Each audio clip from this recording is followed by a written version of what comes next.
Hello. Today I wanted to talk about toxic masculinity. The definition for toxic masculinity, also known as harmful masculinity, is an adherence to the limiting and potentially dangerous societal standards set on men and masculine identifying people. So, when it comes to toxic masculinity, there's this misunderstanding that it's anything masculine. That is not what toxic masculinity is. I remember I was going through TikTok compilations, and there was this one guy who was doing a commercial for a subscription box for men. And so he put a trigger warning for toxic masculinity with him literally just growing his beard. That was literally what the trigger warning was about. And I was just like, dudes are really out here thinking that toxic masculinity is growing facial hair? And that was the weirdest thing to me, because I'm just like, being just biological stuff isn't toxic masculinity.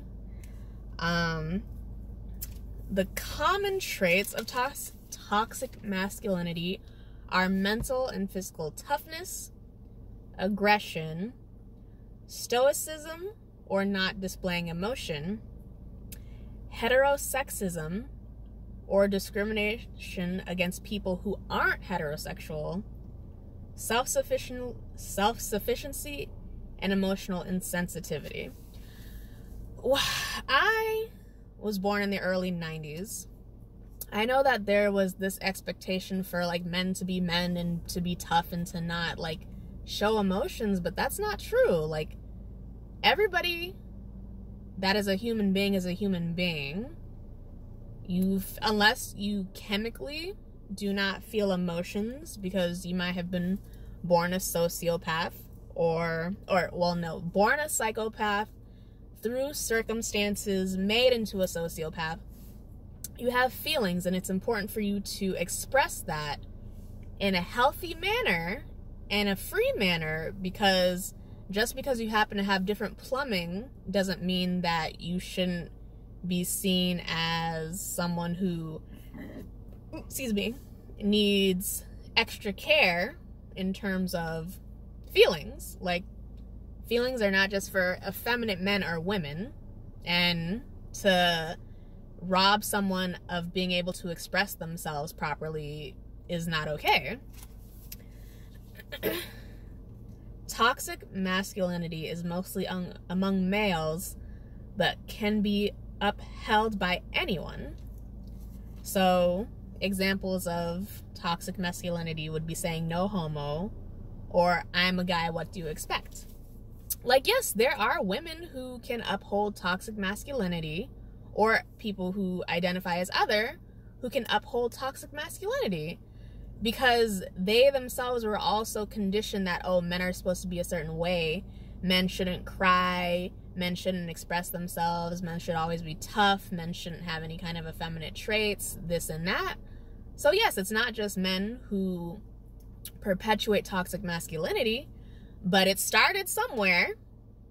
And I know that my experiences are not universal, but I have never in my life expected a man to be tough, or I should say male,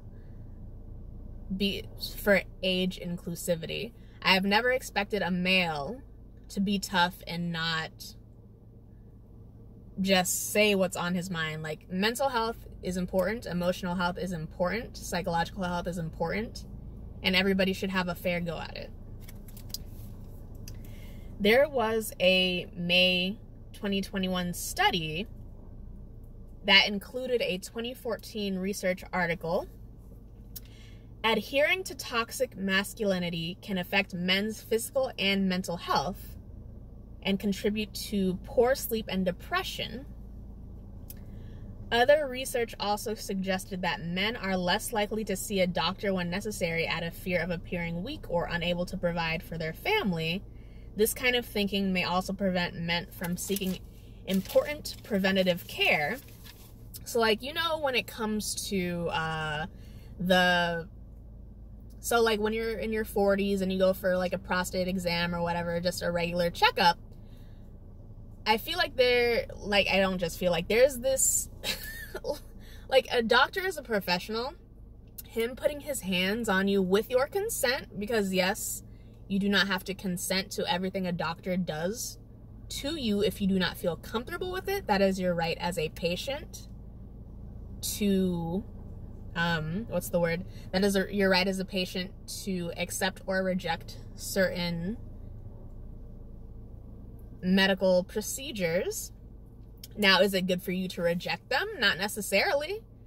In terms of long-term health, there's a reason that they do have the overall physical exams. There's a reason why if you do have a vagina, you go to a gynecologist. There's a reason that if you happen to have a history of a certain genetic in your family, you go to a specialist if need be. That's just how it is.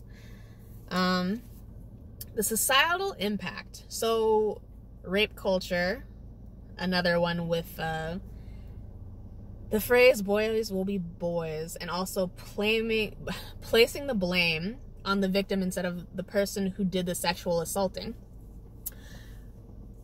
Remember this: anybody can be sexually assaulted or raped by anybody. It does not just have to be men raping men and women or other, or anybody is capable of rape, and anybody is capable of being raped or sexually assaulted or molested, etc. These are not these are not sex exclusive things. These are not gender exclusive things. Anybody can be a predator and anybody can be a victim.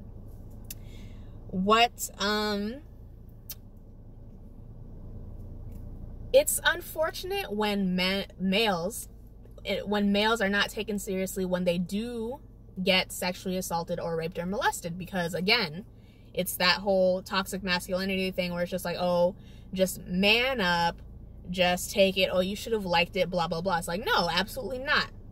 Everybody has a right to autonomy, and no one should be touched by anybody that they don't want to be touched by in any way they don't want to be touched by. That's just how it is. So it also has perpetuated violence. So the resulting violence, which can show up in many forms, including intimate partner violence and gun violence, can have far-reaching effects on those who aren't even directly involved. In addition to creating more violence, this line of thinking also robs men of learning other, more effective coping skills and communication techniques. Because again, like, men are taught, like, oh, just keep it in. No one wants to hear you bitching. Again, another toxic masculine phrase, very misogynistic phrase, because it's just assuming, like, oh, only women talk about their feelings, only women are sensitive. Again, not true. It's very important to, as human beings, acknowledge that other human beings have feelings and needs and specific whatever. So yeah, it shouldn't still be a thing. It's not fair. And I know life's not fair, but it's just something that's so easy to prevent.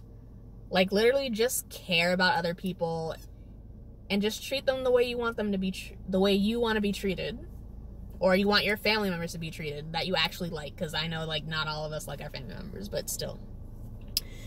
And then the social exclusion, the alpha, beta male, nice guy, high value male fucking factions that they either put other people in or put themselves in, and just completely isolating themselves from one another, and then just, you know, being like, oh, I'm not this type of man, I'm a better man, blah, blah, blah. Also, the alpha beta study was proven by the actual person who did it to have not been accurate because they found out that they were watching wolves in captivity compared to wolves in the wild.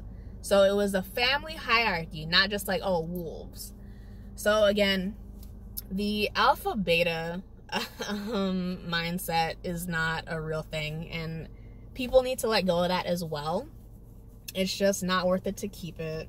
It's obviously there are people who there are people who profit from it because they use it and they prey on insecurities of other men or women who want to make a profit off of them. Real quick, I just want to make it just put a note in here. There is a difference between a dating coach and a pickup artist. You should not be getting involved with pickup artists at all, one bit. They trash, just absolute trash. A dating coach, yes, that is a person who you should be getting involved with if you want to learn how to properly court somebody. Stay away from pickup artists. They're toxic as hell and also sociopathic and have sociopathic tendencies. Just don't bother with it. But yeah, in general, so many things. In general, toxic masculinity shouldn't be a thing. It can be done by anybody, and it shouldn't be done by anybody. If you have feelings and thoughts and you want to learn to properly express them, as much as people may not want to, if you can afford it, I highly suggest that you go to therapy for it. Because to just not be able to enjoy something you like just because you have a certain set of plumbing just isn't right. So I just think toxic masculinity needs to be done away with. It's not helping anybody. It's literally hurting everybody. And there shouldn't be any room made for it. So yeah, that's all I got. That's it.